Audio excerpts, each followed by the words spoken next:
देखो ना, अपना ये टॉपिक है ना cost ledger control accounts. It is basically A part of non integrated accounting.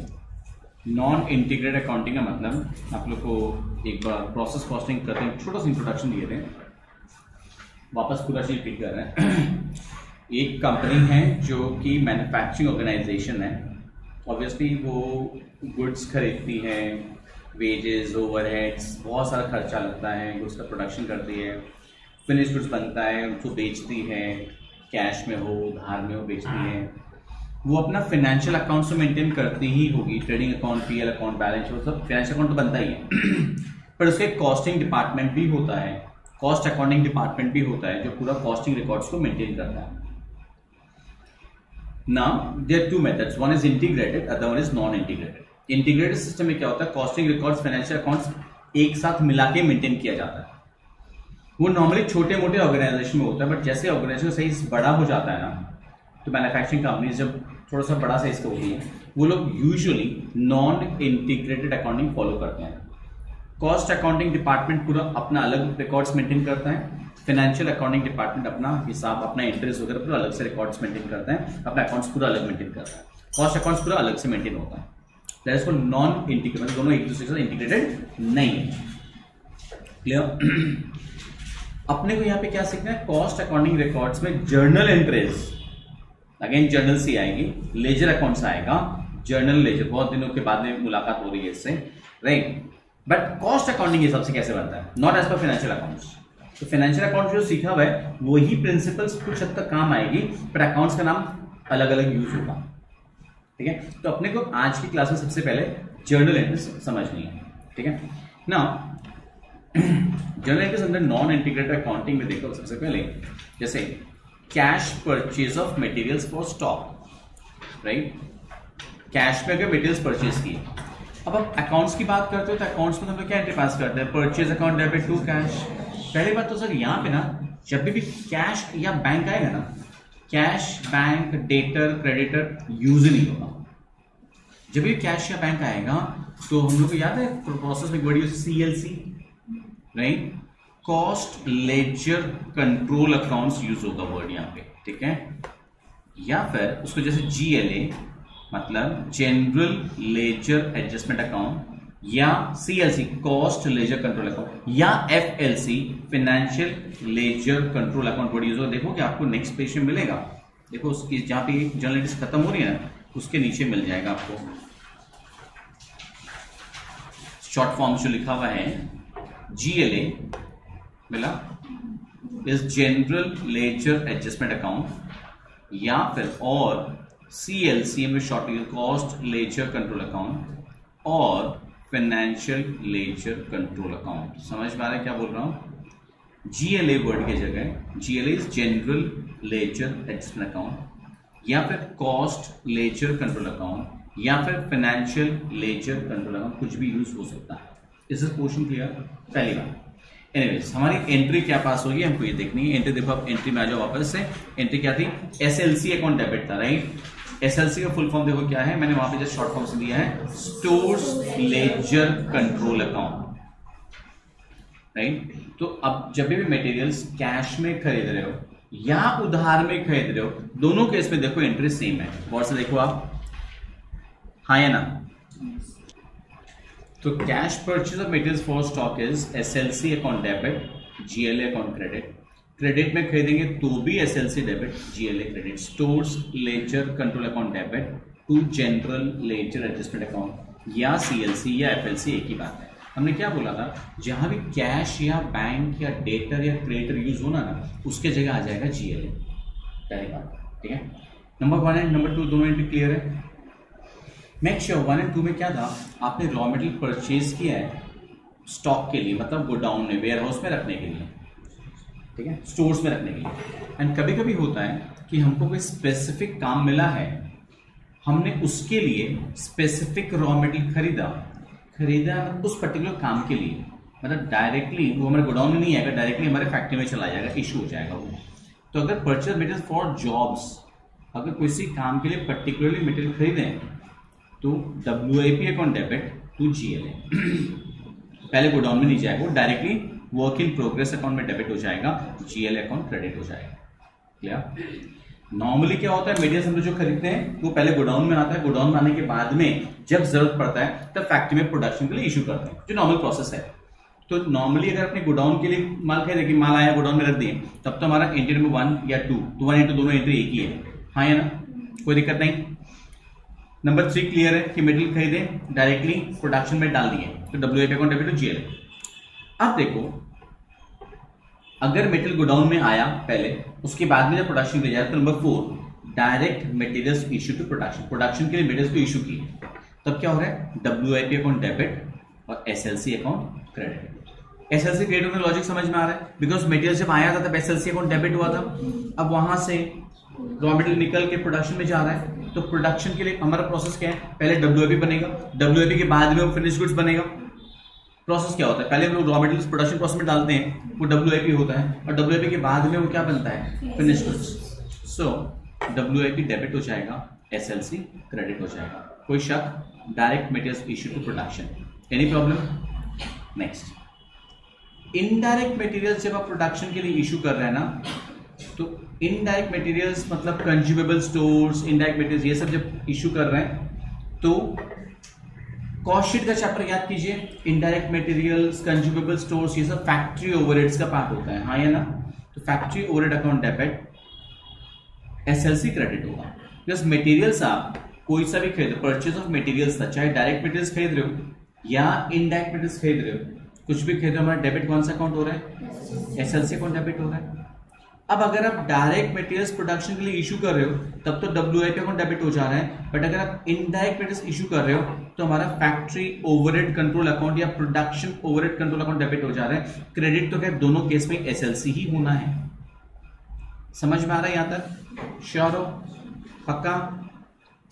अभी अगर प्रोडक्शन में मटेरियल जो गया था, ज्यादा मटेरियल गया था, एक्स्ट्रा था, प्रोडक्शन कंप्लीट हो गया, तो जो एक्स्ट्रा मटेरियल बचा वापस गोडाउन में आएगा, हाँ या ना। तो आएगा तो obvious I hope you understand, reverse entry पास हो जाएगी, हाँ या ना। जब इशू किए थे तब WIP account debit to GLA था, हाँ या ना। I'm sorry, जब इशू किए थे, सॉरी ये रेट थे, I'm sorry, राइट, इशू किए थे तो WIP account debit to SLC था, जब वापस आया तो SLC account debit to WIP हो गया, हाँ या ना। मटेरियल्स अगर आप सप्लायर को रिटर्न भेज दे रहे हो, परचेज रिटर्न, तो मटेरियल जब खरीदे थे तब क्या एंट्री पास किए थे, SLC डेबिट और GLA क्रेडिट। रिटर्न कर दे तो एंट्री रिवर्स पास हो जाएगी, हाँ या ना, राइट। 2 मिनट का टाइम लो, 7 नंबर एंट्री पूरा अच्छे से देख लो, काइंड ऑफ लर्न कर लो, समझ लो, लर्न कर लो। उसके बाद देखो आप मटेरियल्स का शॉर्टेज होता है, अगर मटेरियल्स का शॉर्टेज नॉर्मल नेचर का है, तब तो production overhead debit, SLC credit. SLC credit होने का लॉजिक तो क्लियर है, मटेरियल जब आ रहा है तो SLC डेबिट हो रहा है, मटेरियल जब भी जा रहा है तो SLC क्रेडिट हो रहा है, हाँ या ना। नॉर्मल शॉर्टेज है तब तो प्रोडक्शन ओवरहेड या factory overhead debit to SLC, and अगर नॉर्मल नेचर का शॉर्टेज है तब costing PL debit to SLC। कोई दिक्कत? मटेरियल का अगर शॉर्टेज हो रहा है, नॉर्मल शॉर्टेज है तो production overhead debit to SLC, abnormal shortage है तो costing PL debit to SLC। Clear? Creditors को पेमेंट करने का काम हमारा है ही नहीं, वो तो फाइनेंशियल अकाउंटेंट का है, और हम तो कॉस्ट अकाउंटेंट है, हमारा काम ही नहीं है, कहानी खत्म। कोई दिक्कत? वेजेस एंड सैलरीज, बात समझो, यहां पे wages and salaries word use किया है। वेजेस एंड सैलरीज बहुत तरह का होता है, डायरेक्ट वेजेस भी होता है, इनडायरेक्ट वेजेस भी होता है। सैलरी फैक्ट्री में भी लगती है, सैलरी ऑफिस में भी लगती है, सेल्समैन का भी सैलरी होता है। फैक्ट्री वाला सैलरी फैक्ट्री ओवरहेड का पार्ट होता है, ऑफिस वाला salary office and administration overhead का पार्ट होता है, सेल्समैन का salary selling and distribution overhead का पार्ट होता है, direct wages work in progress का पार्ट होता है, इनडायरेक्ट वेजेस फैक्ट्री ओवरहेड का पार्ट होता है, सब अलग अलग है, हाँ या ना। अभी हम क्या बात कर रहे हैं, पेमेंट करने का बात कर रहे हैं। डायरेक्ट वेजेस जब पेमेंट होगा, नॉट डायरेक्ट वेजेस, वर्ड गलत निकल गया, वेजेस सैलरी का जब पेमेंट होगा तो वेजेस का WCs देख लोगे, नीचे शॉर्ट फॉर्म लिखा हुआ है, नहीं लिखा हुआ तो लिख लोगे वेजेस कंट्रोल अकाउंट, अगर नहीं लिखा हुआ तो लिख लोगे, क्या लिखा हुआ, वेजेस कंट्रोल अकाउंट डेबिट होगा और कैश या बैंक तो होगा नहीं, जीएलए क्रेडिट होगा, हाँ या ना। ये सिर्फ पेमेंट का एंट्री है। पेमेंट करने के बाद अब जब डायरेक्ट वेजेस को सेग्रीगेट किया जाए, एलोकेट किया जाएगा, डायरेक्ट वेजेस, डायरेक्ट पेमेंट का एंट्री तो हो गया एक साथ, टोटल वेजेस एंड सैलरी एक साथ। अब उसमें से जितना डायरेक्ट वेजेस है उसको एलोकेट करने के लिए डब्ल्यूआईपी डेबिट होगा, wages control credit. Wages control जो पहले डेबिट हुआ था वो क्रेडिट हो जाएगा और डायरेक्ट वेजेस डेबिट होगा किसमें, डब्ल्यूआईपी में। कोई शक यहाँ तक? इनडायरेक्ट वेजेस क्या बताए थे? इनडायरेक्ट वेजेस में देखो मैंने बहुत शॉर्ट में लिखा है overhead control account. Indirect wages and salaries कई चीज का होता है। अभी अगर इनडायरेक्ट वेजेस खाली एलोकेट हो रहा है, इनडायरेक्ट वेजेस बोलेगा तब तो production overhead debit to wages control हो जाएगा। बट अगर ऑफिस वाला सैलरी एलोकेट होगा, ऑफिस एडमिनिस्ट्रेशन वाला सैलरी जब एलोकेट होगा ना, तब ऑफिस एडमिनिस्ट्रेशन ओवरहेड डेबिट हो जाएगा। समझ में आ रहा है? Office and administration overhead control account debit to wages control हो जाएगा। सेलिंग एंड डिस्ट्रीब्यूशन ओवरहेड का सैलरी जब एलोकेट करेंगे तो selling and distribution overhead control account debit हो जाएगा, टू वेजेस कंट्रोल हो जाएगा। समझ में आ रहा है?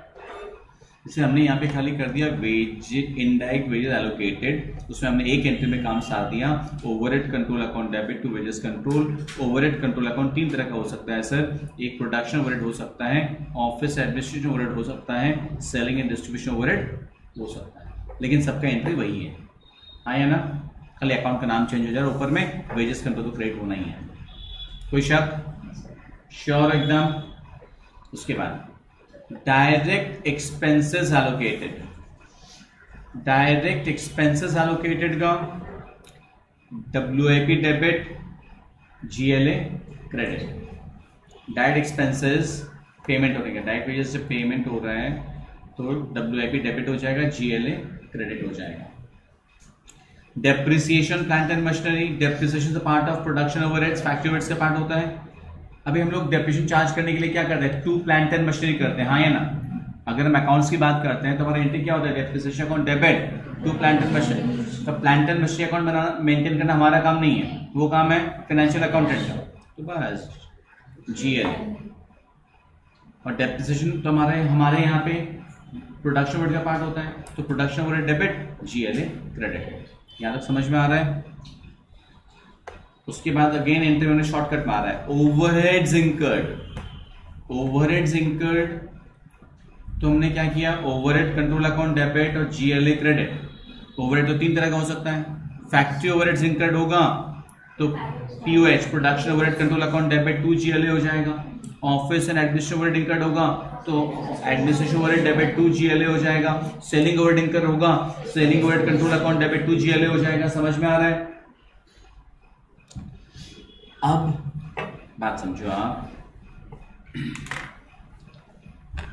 अभी तक हम लोग क्या कर रहे थे, प्रोडक्शन ओवरहेड का जो भी खर्चा लग रहा है, चाहे इनडायरेक्ट मटेरियल्स लग रहा था, इनडायरेक्ट मटेरियल जब लग रहा था तो देखो हमने क्या किया था, production overhead debit to SLC किया था क्या? इनडायरेक्ट मटेरियल्स जब लग रहा है तब आप क्या कर रहे हो, प्रोडक्शन ओवरहेड डेबिट एसएलसी, तो प्रोडक्शन डेबिट होगा। इनडायरेक्ट वेजेस अगर लग रहा है तो भी production overhead debit. Production overhead का खर्चा इंकर कर रहे हो इंटरनल 15 में तो भी प्रोडक्शन ओवरहेड डेबिट। अभी प्रोडक्शन ओवरहेड और लगने के बाद में हमारा क्या होता है, डब्ल्यूआईपी बन जाता है, वर्क इन प्रोग्रेस बन जाता है ना। क्या होता है कि production overheads absorbed, production overheads absorbed जब होगा ना तो वो डब्ल्यूआईपी अकाउंट में डेबिट हो जाएगा और उतना रुपये से हमारा प्रोडक्शन ओवरहेड क्रेडिट होकर कम हो जाएगा।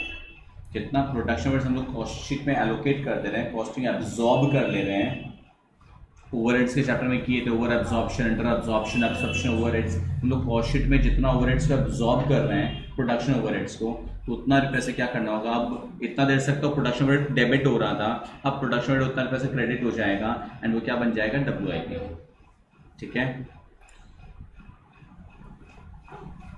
एडमिनिस्ट्रेशन ओवरहेड जो एब्सॉर्ब होगा, एडमिनिस्ट्रेशन ओवरहेड फिनिश्ड गुड्स पे लगता है, तो FGL is finished goods ledger account, और क्रेडिट हो जाएगा एडमिनिस्ट्रेशन ओवरहेड अकाउंट। मतलब जब जब ओवरहेड्स एब्सॉर्ब हो रहे हैं वो ओवरहेड अकाउंट क्रेडिट हो जाएगा। अब खाली क्या ध्यान रखना है, प्रोडक्शन ओवरहेड अगर एब्सॉर्ब हो रहे हैं तो मेरा डेबिट क्या होगा, WIP। एडमिनिस्ट्रेशन ओवरहेड अगर एब्सॉर्ब हो रहा है तो मेरा डेबिट क्या होगा, FGL। ठीक है। Selling and distribution overhead absorb होगा तो कॉस्ट ऑफ सेल्स डेबिट हो जाएगा, selling and distribution overhead credit हो जाएगा। यहां तक क्लियर है। 19 एंड 20 एक बार थोड़ा देखिए स्किप, आप लोग भी क्रॉस मत करना, एक बार स्किप कर रहे हम लोग खाली, ठीक है। यहां तक क्लियर है। अब फिनिश्ड गुड्स जितना प्रोड्यूस हुआ, फिनिश्ड गुड्स कहां से प्रोड्यूस होकर निकलता है, WIP में से, तो इतना देते हम लोग WIP को डेबिट कर रहे थे। अब जब फिनिश्ड गुड्स से कन्वर्ट हो गया वो, तो फिनिश्ड गुड्स अकाउंट को डेबिट कर देंगे और WIP अकाउंट को क्रेडिट कर देंगे। क्लियर है यहां तक। उसके बाद cost of goods sold, cost of goods sold होगा तो FGL उतना रुपया से क्रेडिट हो जाएगा एंड कॉस्ट ऑफ सेल्स उतना रुपया से डेबिट हो जाएगा। अब सेल्स का एंट्री, सेल्स के लिए कैश बैंक या डेटर्स डेबिट होता है, तो कैश बैंक या डेटा तो हमारा काम नहीं है, GLA debit, costing PL credit, और नेट प्रॉफिट को अल्टीमेटली हम लोग फाइनेंशियल अकाउंट में ट्रांसफर करेंगे तो costing PL debit to GLA। एक बार यहां तक का इंटरेस्ट को पहले सारा गो थ्रू हो जाओ आप लोग। 2 इंटरेस्ट लोग स्किप किए थे, 19-20 हम लोग बाद में करेंगे, सम्स करते रहें समझ में आएगा। तो यहां तक गो थ्रू हो जाओ पूरा। और एक बात, नंबर 3 से पहले, नंबर 3 आप लोगों को खुद को करना, मैं नंबर 5 कराता हूं आपको। नंबर 5 पढ़ो एक बार आप। नंबर 5 पहले गो थ्रू हो जाओ। सिर्फ एक लेजेंड बनाने बोला है, stores ledger control account, obviously particular amount and rupees debit credit. Heading तो फटाफट देखो। सबसे पहले बैलेंस और stores ledger control account debit as on 1 March 19। तो क्या करोगे आप, 1 March 19 to balance brought down कितना रुपया था, 20,000, कोई दिक्कत नहीं। उसके बाद नेक्स्ट ट्रांजैक्शन आपका परचेज और रॉ मटेरियल्स। परचेज का जर्नल एंट्री क्या होता है, SLC account debit to GLA, date column obviously question mark. Now to general ledger adjustment account dash दे करके परचेजेस, ये डैश देके शॉर्ट में जस्ट डिस्क्रिप्शन परचेजेस कितना रुपए का था, 60,000। समझ में आ रहा है। उसके बाद रॉ मटेरियल कैरेज भी तो लगा है, हाँ या ना। जो कैरेज लगा उसमें क्या करेंगे, वो भी तो स्टोर्स में ही मटेरियल्स में ऐड हो जाता है, या कॉस्ट शीट में कैरेज इनवर्स जो है रॉ मटेरियल कंज्यूम में ऐड हो जाता है, तो उसका भी एंट्री वही होगा, stores ledger control account debit to GLA, बस डैश देख करके उसमें तो टू GLA वापस लिखना नहीं है, उसी में टू कैरेज इनवर्स, मतलब सॉरी टू नहीं, डैश से कैरेज इनवर्स कितना रुपया था, 2,000। यहाँ तक समझ में आया। स्टोर्स लेजर कंट्रोल अकाउंट के डेबिट में टू जनरल एडजस्टमेंट, उसी के नीचे डैश के परचेज, उसमें डैश के कैरेज इनवर्स। क्लियर है। Next, materials issued to production, production के लिए इशू किए general entry WIP account debit to SLC, तो SLC में आप क्या लिखोगे, बाई WIP अकाउंट, हाँ या ना, डैश देख करके materials issued for production, materials issued for production कितना रुपया, 20,000।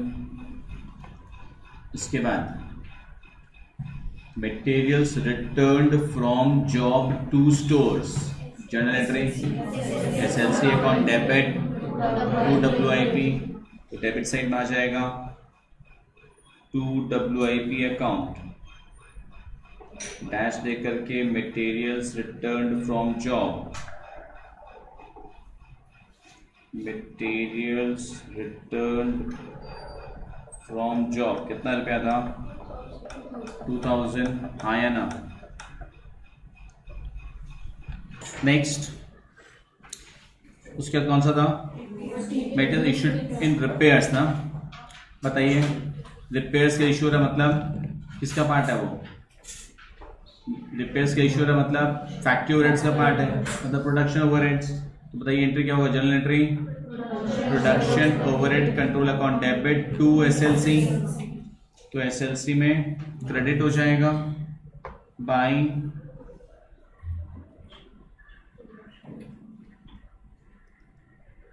Production overhead control account dash देख करके materials issued for repairs,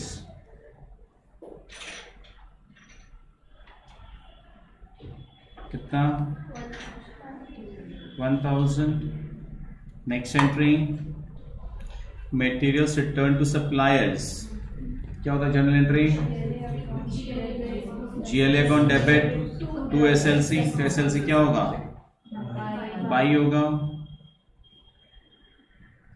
bye general ledger adjustment account returns, कितना रुपया 1500।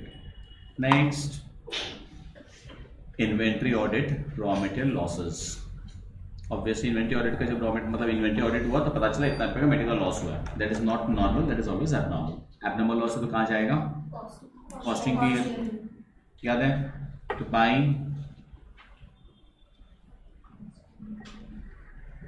Costing profit and loss account loss of materials, कितना रुपया था 2000। I hope now you understand कि अब जो बचेगा ऑन 31 मार्च 19 वो क्या हो जाएगा बाई बैलेंस कैरेट डाउन। चलिए निकालिए फटाफट। द फर्स्ट वन जब मटेरियल्स इशू हो रहा है डायरेक्ट मटेरियल्स पे क्या एंट्री पास किया WIP account debit to SLC. Indirect materials issue होने का production overhead debit to SLC. Direct labour allocate करने का WIP account debit to wages control. Allocate करने का पेमेंट करने का एंट्री नहीं है, एलोकेशन का एंट्री है राइट, तो WIP debit to wages control. Indirect factory labour का production overhead control account debit to wages control.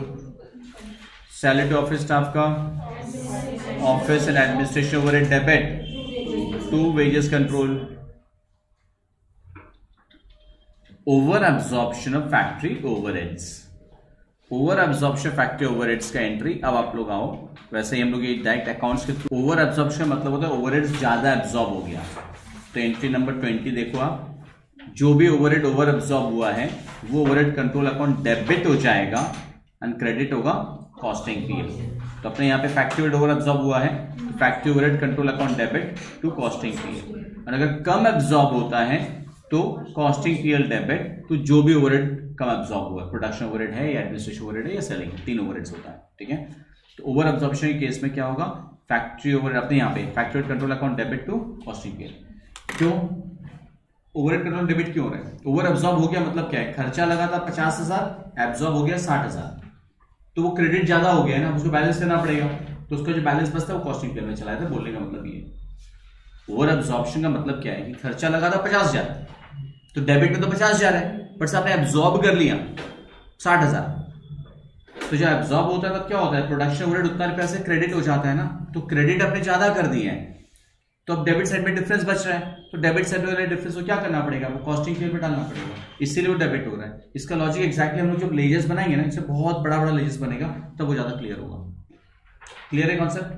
चलो सो इसके एंट्री पास कर दो, factory overhead control account debit to costing period. ठीक है, दैट्स इट सम्स का।